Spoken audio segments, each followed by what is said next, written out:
Estamos iniciando mais um programa em foco para você, sempre com conhecimento, sempre um assunto novo, sempre ao meio-dia e também às 10 da noite a gente se encontra aqui na tela da Rede Premium TV.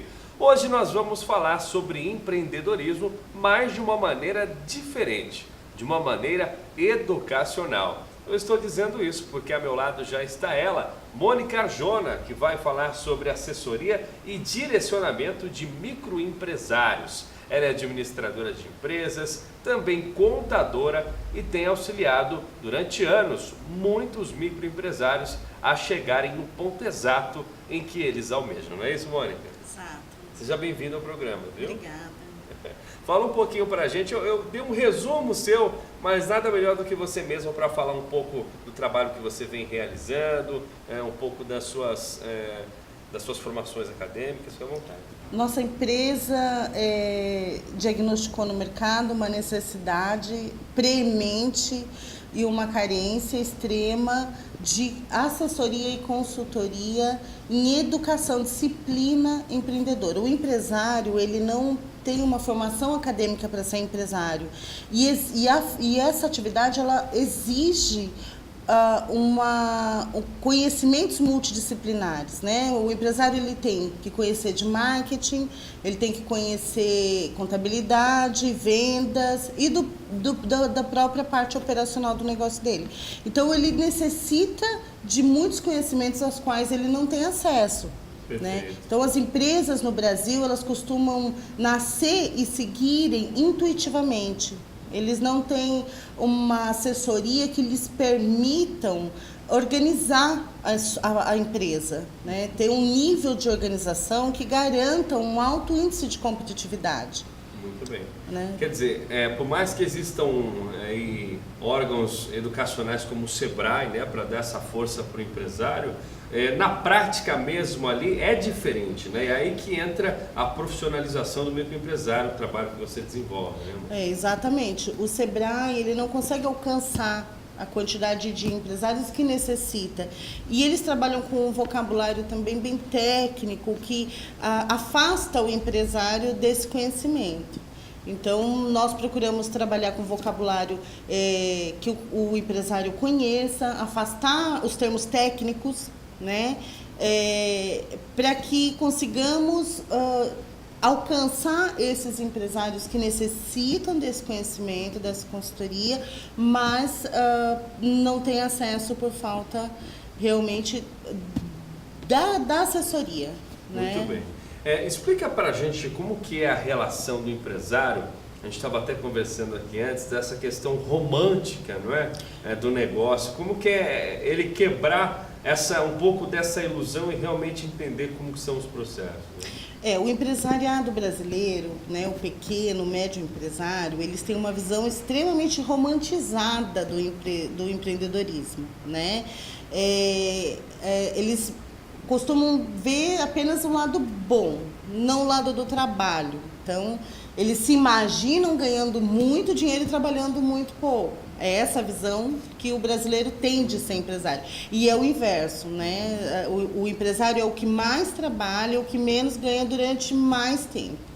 Então, nós procuramos trazer o empresário para essa realidade, né? E discipliná-lo, orientando em como ele pode construir os dados dentro da sua empresa para produzir relatórios que direcione o negócio dele para o crescimento sustentável, um crescimento com segurança.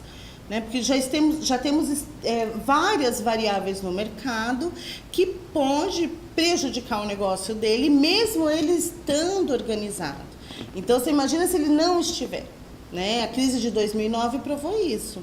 A crise mundial de 2009 provou que muitas empresas não tinham condições de sobreviver a uma crise forte como foi a de 2009. Então, nós procuramos preparar o empresário para essas oscilações de mercado. Então, ele precisa ter o plano B, o C, o D, o E, quantos planos forem necessários para garantir que o negócio dele sobreviva no momento de crise, por exemplo, né? Quer dizer, ao passo que ele está achando que as coisas são da forma que ele imaginou e não procura né, dados concretos ou fazendo uma investigação mais precisa do mercado que ele está atuando, das ferramentas que ele tem que ter na mão, ele está se auto-sabotando, né? Exatamente. Como, por exemplo, o empresário que não elabora um relatório que o faça saber o seu lucro todos os meses, né? Então ele leva para a pessoa física dele, para a vida pessoal dele, um valor que ele imagina que a empresa tenha condições de dar, né? De fornecer, de conceder para ele, né? Então, quando elaboramos o relatório, muitos empresários até se assustam, né, de perceber que a empresa não tem condição de manter o padrão de vida que ele tem hoje. Então, nós temos duas saídas, né?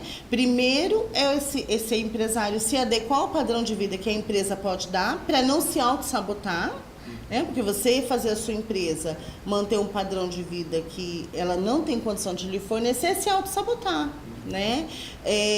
Ou então, diagnosticar onde está o problema. Às vezes a empresa é extremamente lucrativa, mas foi contraído mais empréstimos do que o fluxo de caixa da empresa poderia suportar, por exemplo, e acaba colocando essa empresa em dificuldades, né? Acaba extinguindo o capital de giro que ela precisa para sobreviver.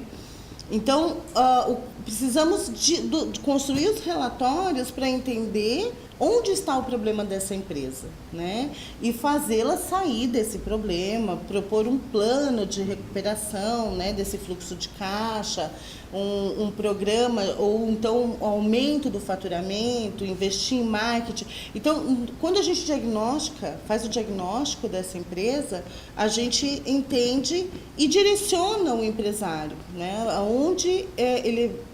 como ele deve resolver esse problema do padrão de vida, a pessoa física dele, né?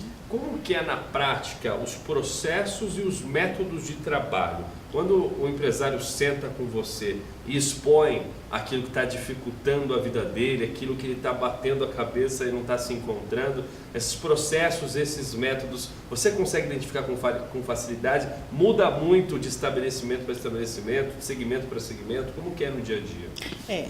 Os processos e os controles de trabalho, muitas vezes, dentro de um mesmo segmento, teremos processos diferentes, porque cada empresa tem a sua particularidade, a sua especificidade de trabalho. Então, o primeiro passo é verificar como que a empresa trata o ciclo, por exemplo, de compras, recebimento, contas a pagar e pagamento, né? Que é um ciclo de trabalho que se fecha. Como é que essa empresa hoje trata esse assunto? Né? Então, vamos verificar quais são as variáveis de controles internos que podemos aplicar nesse fluxo, estabelecer o processo, treinar o pessoal e deixar esse fluxo rodando no automático, por exemplo. Depois vamos para o ciclo de vendas, expedição, contas a receber, recebimento, por exemplo. Mas o que 20 anos de experiência de trabalho me concedeu, a visão que esses anos me concedeu, é que muitas empresas, nem mesmo esses controles pequenos eles têm, né? Os controles mínimos. Por exemplo, muitas vezes cheguei para fazer consultoria numa empresa que eles não tinham uma composição analítica do contas a receber. Então, assim, como é que você sabe o que você tem para receber? Eu mando para o banco e deixo lá, os boletos, as pessoas vão pagando. Então, eu não sei quem pagou, quem não pagou. Então, a gente percebe que o empresariado brasileiro ainda é extremamente infantil e imaturo em relação à própria organização, à própria administração. Ele administra a empresa como se fosse, por exemplo, o final de semana da família. Intuitivamente, né? Intuitivamente. Até por falta... a razão disso é falta de tempo, né? É porque o empresário ele não delega, o empresário brasileiro não sabe delegar, porque ele não tem os controles, né? Então ele tem medo de delegar. Então, se eu não sei cobrar, se eu não sei verificar, né, o que está sendo feito, então eu tenho medo de delegar. Essa é uma característica também do empresariado das pequenas empresas no Brasil. Outro fator é a falta de assessoria. É a falta de conhecimento de como fazer realmente, né? As empresas não têm esse conhecimento. Então, por onde que eu começo? Como que eu faço? Isso falta muito para o empresariado brasileiro. Muito bem. Para você é mais difícil, por exemplo, analisar e estruturar uma empresa voltada ao varejo ou ao ramo de serviços? O que é mais difícil para você? Os serviços, ele é muito mais fácil, né? Você está falando de mão de obra, não tem produtos envolvidos. O comércio, por exemplo, a gente já tem o controle de estoque, que é extremamente importante para a saúde financeira da empresa, né? Então, você ter o controle do seu estoque, você ter a curva ABC do seu produto, você ter o custo por produto é muito importante. Então, é mais trabalhoso lidar com uma empresa no ramo do comércio, por exemplo, né? Porque, quer dizer, ele tem que fazer ali um estudo detalhado, né? Do que está tendo mais saída, ou de repente, o que ele pode trabalhar de uma forma melhor, eu imagino, para render mais. Por que tal produto sai e o outro não sai, né? E aí, às vezes, não tem esses balanços, ele não consegue botar isso numa estatística para identificar o problema, né? Exatamente. Às vezes a empresa ela tem um produto que lhe dá uma rentabilidade muito maior e outro que lhe dá uma rentabilidade bem menor. Se eu não sei qual que é o custo de cada produto, eu acabo despendendo maiores esforços, né, para gerar o lucro da empresa, porque eu não vou focar no produto que me dá mais lucro. Eu não sei qual que me dá mais lucro, né? Então eu acabo tendo um esforço muito maior, demorando muito mais para fazer a minha empresa crescer, porque eu não direciono marketing, por exemplo, para aquele produto que é mais rentável para a minha empresa.